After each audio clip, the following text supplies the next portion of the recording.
Somewhere in eastern Ukraine, on a gray morning in this present war, two soldiers are trying to kill each other with the exact same gun. One of them is Russian, and one of them is Ukrainian, and they are dug into the earth a few hundred meters apart across a ruined field. And when they open fire, the sound that comes back from both trench lines is identical, because the weapon in the Russians' hands and the weapon in the Ukrainians' hands rolled off the same design, drawn by the same men more than 60 years ago. Neither soldier was born when that gun was made. Neither of their fathers was born when the man who designed it first sketched it out. And yet, here it is, on both sides of the same line, in the same war, doing the same terrible work it was built for in 1961. That gun is the PKM, the belt-fed machine gun of the Soviet Union, and it was drawn by the same hand that gave the world the most famous rifle ever made. The man had already conquered the earth once with his rifle. Then he did it a second time with a machine gun, and almost no one outside the trade knows his second weapon the way they know his first. America watched that machine gun spread across the world and answered it, not once, but twice. It built one machine gun to face it, and then retired that gun in disgust. It built a second, a heavier and finer gun, and fielded it by the thousand. And still, after all of that, American soldiers in Iraq and Afghanistan kept picking up the enemy's machine gun off the battlefield and turning it around, because the enemy's gun was simply everywhere. And today, that same 60-year-old design is being bolted onto drones and sent rolling toward the front on tracks and wheels, hunting men from the air and the ground alike. Every week on this channel, we tell the story behind the weapons that shaped the world, the men who drew them, and the men who had to face them. Subscribe if those stories matter to you. So, how did an old rimmed cartridge from the age of the horse cavalry end up feeding the most widespread machine gun on the planet? Why did the wealthiest, most inventive arms industry on Earth build two machine guns to answer this one Soviet design and still never drive it from the field? And why, after 60 years and two American rifles sent to beat it, is it still there, on both sides of the newest war, when so much else has passed into museums? This is the story of the machine gun the Soviet Union built, the empire it conquered, and why, after 60 years and two American guns sent to bury it, the world could never put it in the ground. To understand the gun, you have to begin with a problem. And the problem belonged to the Soviet Army in the middle of the 1950s. On paper, the Red Army had more machine guns than it knew what to do with, and that was precisely the trouble. It was a cluttered and mismatched armory, a collection of guns each of which did one job and only one job, and none of which talked to the others. There was the Goryunov, the SGM, and its vehicle cousin, the SGMT, a belt-fed medium gun descended from the wartime SG-43, a heavy and capable weapon that rode on wheeled mounts and tripods and served at the battalion level where sustained fire was wanted. There was the RP-46, a belt-fed company gun that was itself a stopgap, an upgrade bolted onto the bones of the old wartime DP and DPM light machine guns to let them feed from a belt instead of those famous flat pan magazines. And down at the squad, there was the RPD, the light machine gun that fired the shorter intermediate cartridge. 3 guns, 3 cartridges of thought, 3 sets of spare parts, and training and supply. And a soldier who moved from one role to another had to learn a new weapon each time he did. The idea that would cut through all of that clutter was not born in Russia. It had been born in Germany, years before, when German designers gave the world the concept of the general-purpose machine gun, the single weapon that could be everything at once. Put it on a bipod, and a man could carry it forward with the infantry as a light gun. Set it on a tripod, and the very same weapon became a sustained fire gun that could hold a position and reach out to the far edge of the battlefield. The Germans had proven the idea with the MG-34 and the MG-42 in the Second World War, and the lesson had not been lost on the men who had faced those guns. One weapon for every role, one gun to learn, one gun to supply, one gun to master. After the war, the Soviet Army set out to build exactly that.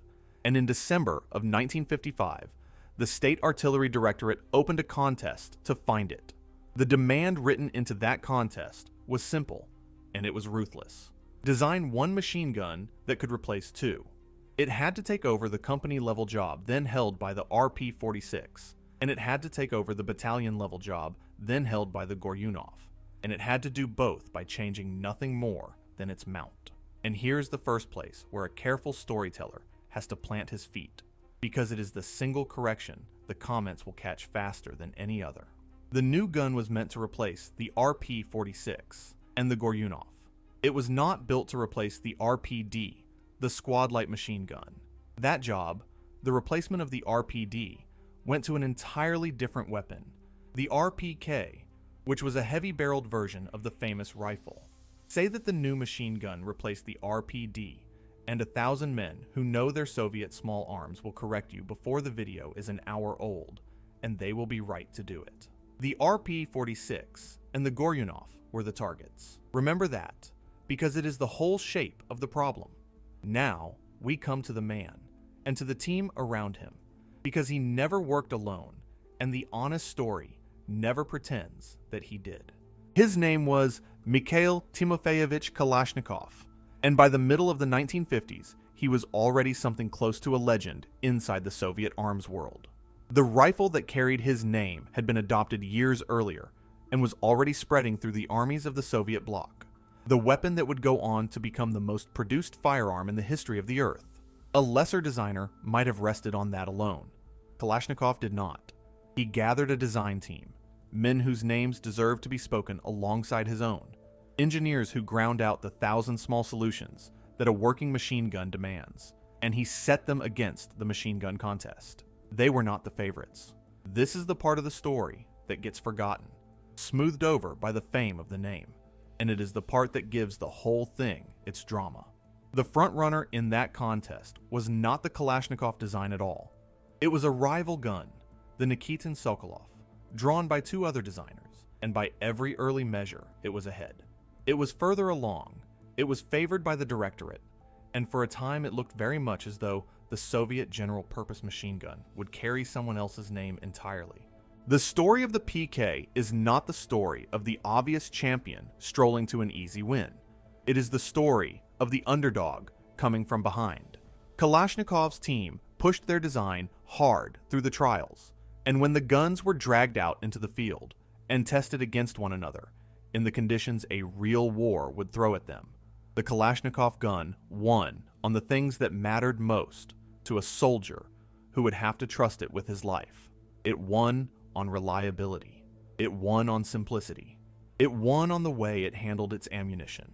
And when the field trials were done, around the turn of the decade, it was the Kalashnikov design that came out ahead. And in 1961, the weapon was adopted into service as the PK, the Pulemyot Kalashnikova, the Kalashnikov machine gun. And now we arrive at the heart of the whole thing, the piece of engineering that separates this gun from every rival it ever faced, the problem that its designers had to solve, and the elegant, almost stubborn way they solved it.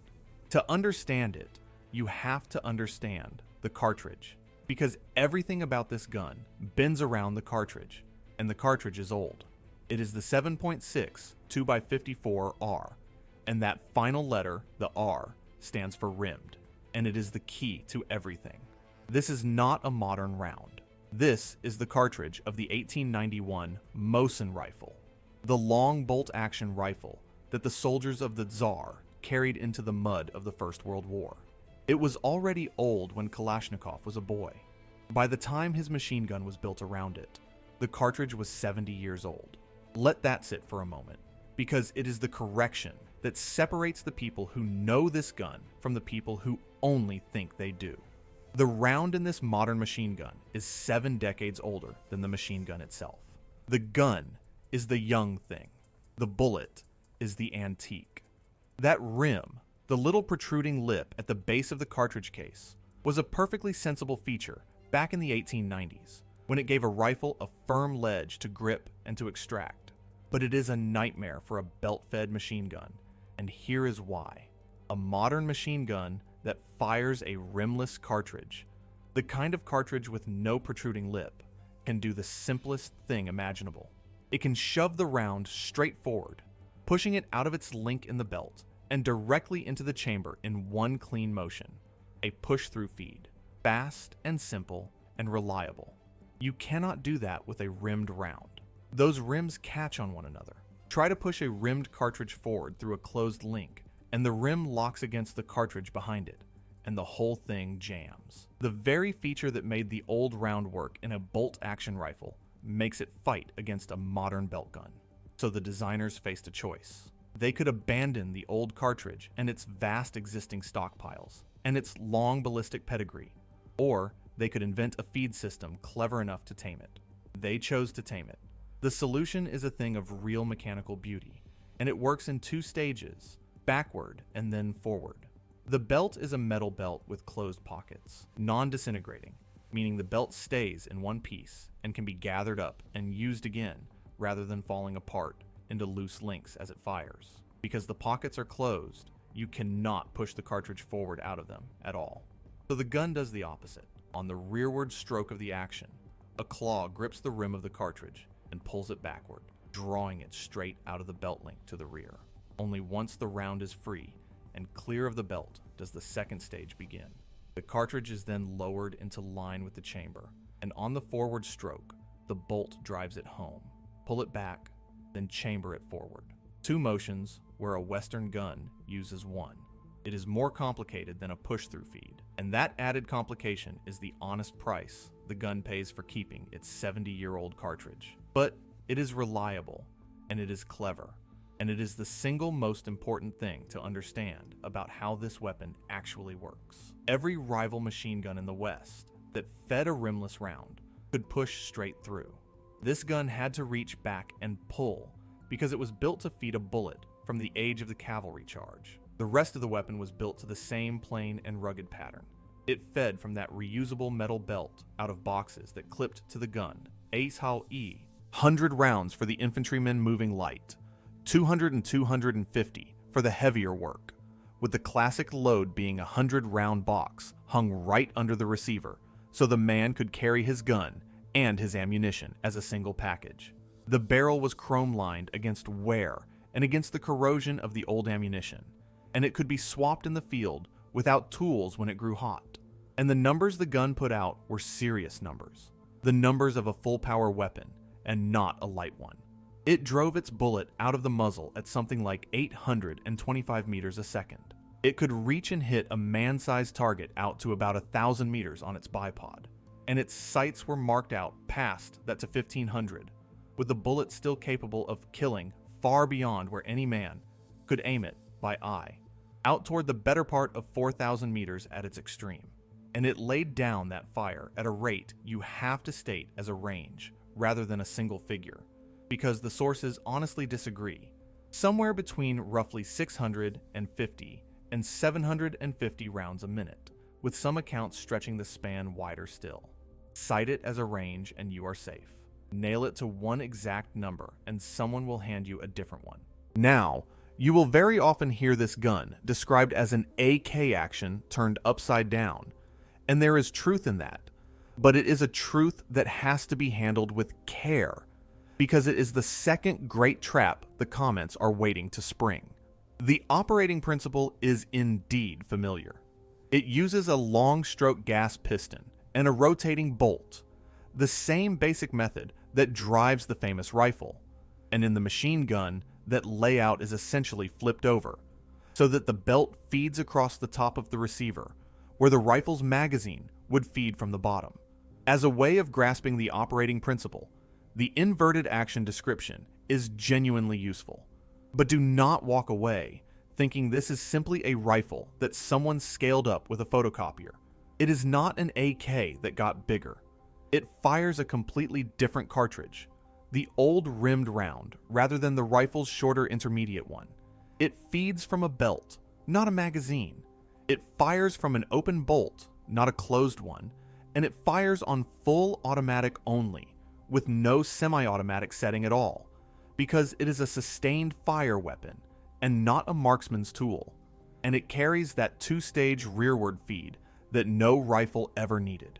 The men who built it borrowed the good idea at the center of the rifle, the reliability of that gas piston, rotating bolt heart, and then they built an entirely different machine around it to solve an entirely different problem.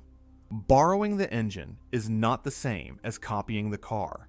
In 1969 came the version that most of the world actually knows, the one whose letters give this film its name. It was the PKM, the M standing for modernized, the Pulemyot Kalashnikova Modernizирование. The original PK had been a fine gun, but a heavy one, and the modernization was a campaign against every unnecessary gram.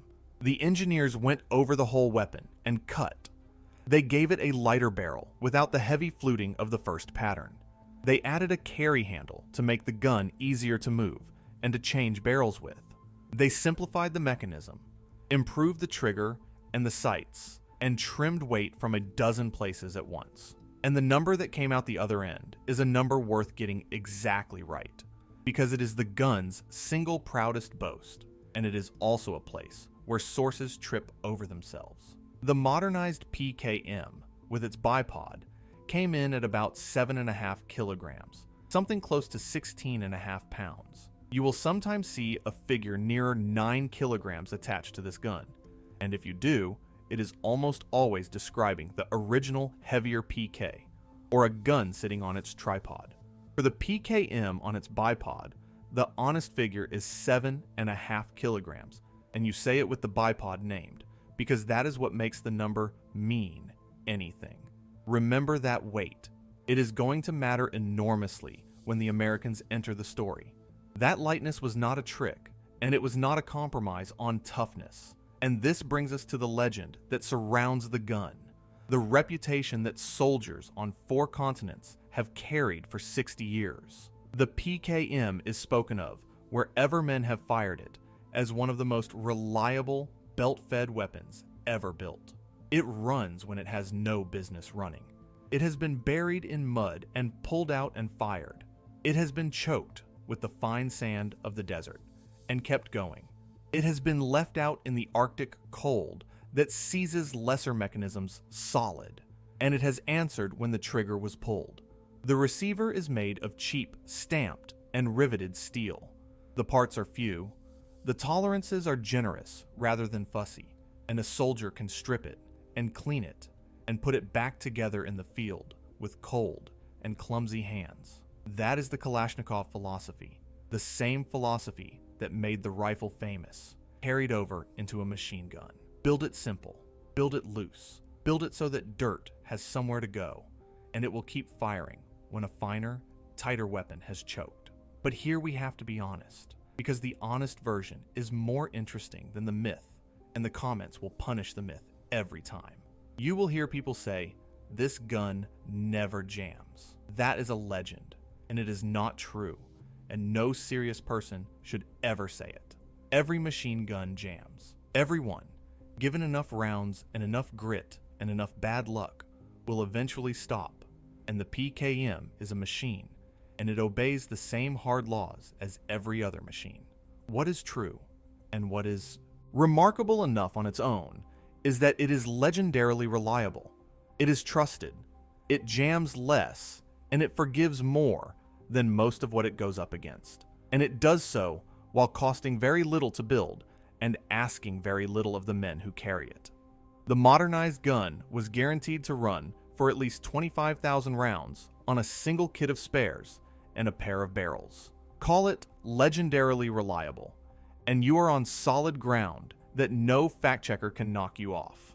Call it jam-proof, and you have told a lie that the first veteran in the comments will happily correct. And it was that combination, the lightness and the reliability and the cheapness all at once, that turned this gun from a Soviet service weapon into a global empire, and the word empire is not decoration. Consider the span of it. This gun entered service in 1961, was modernized in 1969, and it is still being manufactured and still being carried into combat in this present year. That is more than 60 years of continuous frontline service, an unbroken run that almost no weapon in history can match. And it did not stay inside the borders of the country that made it. It went everywhere. It is commonly cited as having been adopted by more than 80 countries, and you say it exactly that carefully. Commonly cited as more than 80, because there is no single master registry that stamps the number as gospel. But the figure appears again and again across the sources, and the truth behind it is beyond dispute. This gun armed dozens upon dozens of nations, and it armed countless forces that were not nations at all. It's spread by license, and it's spread by copy. Some of the copies blessed, and some of them not. In China, it became the Type 80. In Yugoslavia, and then in Serbia after it, the Zastava works built their own version, the M84, and a coaxial cousin for vehicles. Romania built its own pattern. Bulgaria built a family of them, some of them rechambered for the Western cartridge. Poland took the design and modernized it into the UKM for the new century, turning the old Soviet gun to face west. East Germany and Hungary turned them out.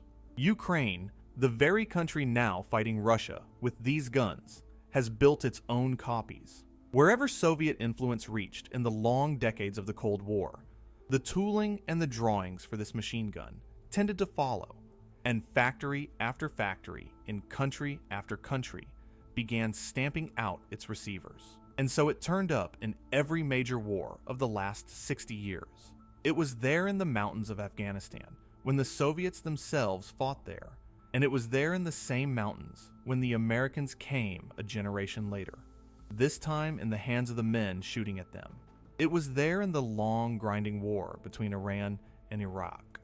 It was there in 100 African conflicts whose names never reached the evening news in the West. It was in Chechnya, and in Iraq, and in Syria, and it is in Ukraine today, on both sides of the line, which is where this whole story began. 60 years, more than 80 nations by common estimate, every continent that has known modern war.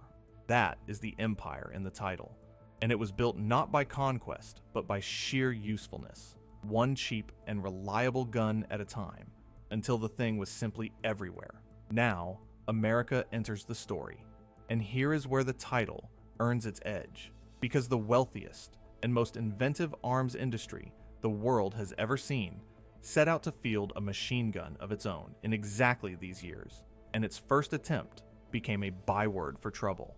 The gun was the M60, adopted by the United States in 1957, just before the Soviet gun appeared, and it became the standard American general-purpose machine gun of the Vietnam War. Soldiers who carried it gave it a name that told you most of what you needed to know.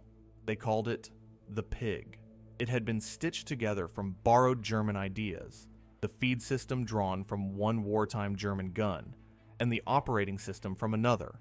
And there is an argument, made most sharply by the firearms historian Ian McCollum, that the men who assembled the American gun never fully grasped the subtleties of the parent designs they were borrowing from, whereas the Soviet gun had been built by the very man who understood its parent completely.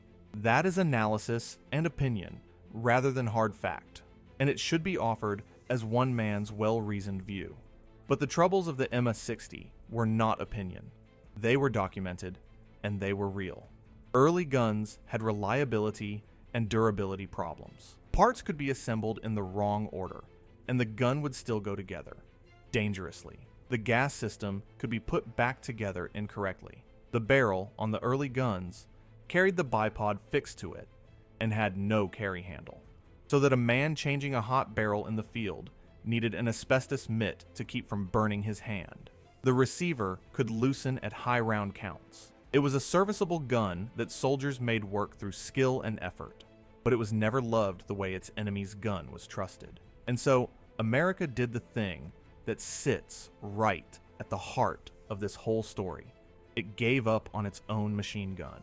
From the 1990s onward, the United States steadily retired the M60 as its general issue machine gun and replaced it with a different weapon entirely, the M240, which is the Belgian FN MAG design, a heavier gun, an overbuilt gun, a steel-receivered gun of tremendous durability that is, by wide agreement, one of the finest general-purpose machine guns ever made. And here, the honest storyteller has to hold two things in his hands at once, because this is where lazy versions of this story go wrong. The M240 is a superb weapon in sustained fire durability, in the toughness of its barrel and its receiver under a punishing round count, in sheer overbuilt longevity. The M240 matches the Soviet gun, and in places beats it. If you set the two side by side on a test bench and fired them until they broke, the American gun would give nothing away and might well win. Do not let anyone tell you the PKM is simply the better machine gun, because on durability, it is not, and the comments know it.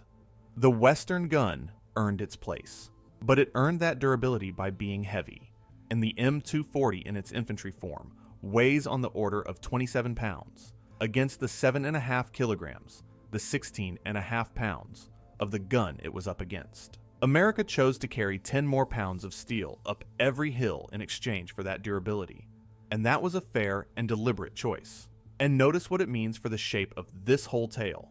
America built one machine gun for this era and threw it away. It built a second, a finer one, and to do it, America reached past its own factories to a Belgian design because its own homegrown gun had not been good enough. And on the other side of the world, through both American guns, through the Pig, and through the M240 that replaced it, the Soviet gun just kept going, unchanged in its essentials, spreading further every year. There was never an American program to hunt down and eliminate this gun. Let us be plain about that, because it is another place the story can tip over into myth. No one in the Pentagon ever ran a campaign to bury the PKM. That phrase in the title is an emotional frame, not a documented operation. What actually happened is quieter and, in its way, more damning. America simply could not displace it. 2 generations of American machine guns came and went. One of them retired in something close to disgrace, and the enemy's gun was still there on every battlefield.